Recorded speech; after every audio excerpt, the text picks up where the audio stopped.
is April 28th, 2022. This is the Calvary Briefing. Thank you for watching. You can't always judge a book by its cover, and you can't always judge an article by its title. A pastor in Texas by the name of Josh Howerton wrote an article with a title that didn't interest me at all. The title of the article was, "No, Christianity is not as bad as you think." Well, I had no thought about Christianity being bad in any way, so I had no interest in the article.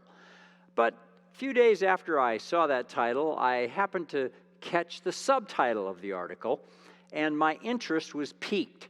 The subtitle was, "5 Statistics That Reveal Christianity is Good for the World." If you're like me, you're probably sick of statistics.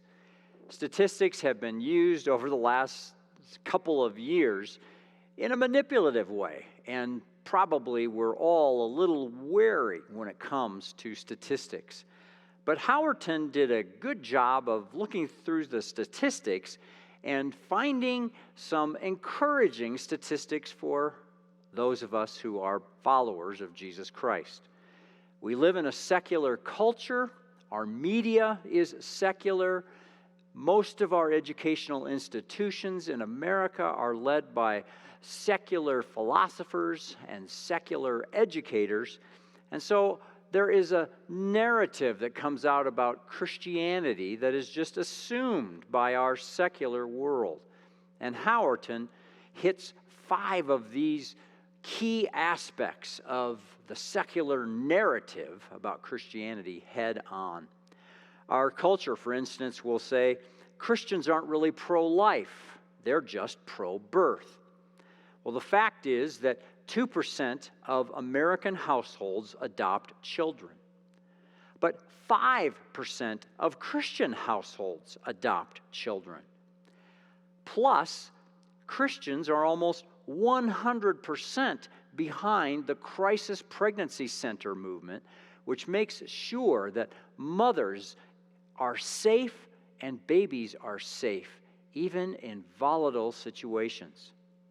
Our secular culture will say Christians are sexually repressive and anti-sex, creating a toxic purity culture. Well, the facts are that when surveyed, this doesn't pan out.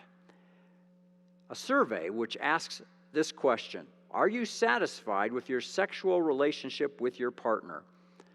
It was discovered that highly religious people scored 33% higher than secular or mixed religious couples and culture. This shouldn't be a surprise to us because God created human beings and God created sex, and when done according to the way God intended it, the sexual relationship is a wonderful experience. Our culture will say Christianity is emotionally repressive and bad for your mental health. Well, the facts are these. If you simply attend church, you're less depressed, less suicidal, less likely to suffer from substance abuse, you have greater social support, greater meaning in life, greater life satisfaction, you volunteer more, you have greater civic engagement, your children are more likely to grow up happy.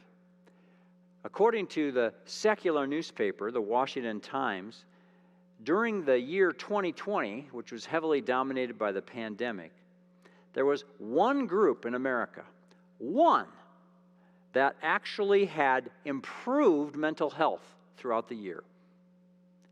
And that group was simply those that attend church on a regular basis. Our culture will say Christians don't care about the poor, they only care about the political power. Well, the facts are that according to Pew Research, when you ask someone on the street, have you given to the poor in the last 7 days, across America, the answer will be yes from about 40% of the people. When you ask Christians that same question, you will get 65%.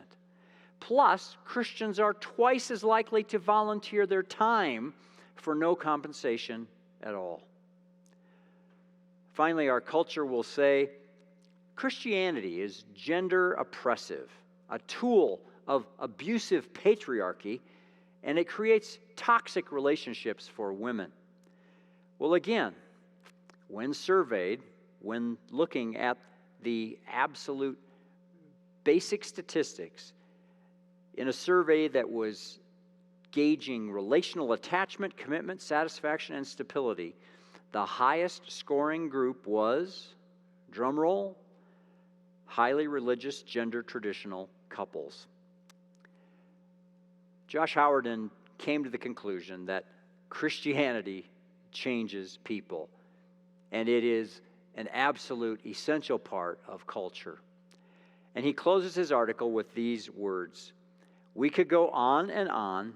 The more one attends church, the less likely that person is to commit a major crime. Children raised in church-going households are less likely to be depressed, to use drugs, or engage in sexual activity outside of marriage. Christian marriages are 35% less likely to end in divorce. One study even suggests that regular church attendance can add up to 7 years to your life. Christian, don't be discouraged when the church is thrown under the bus for this, that, and the other. Your brothers and sisters are doing more than you can imagine. And non-Christian, please don't use our faults as an excuse to avoid looking at the genuine transformation that the gospel works in the human heart. Jesus changes people, and he can change you too."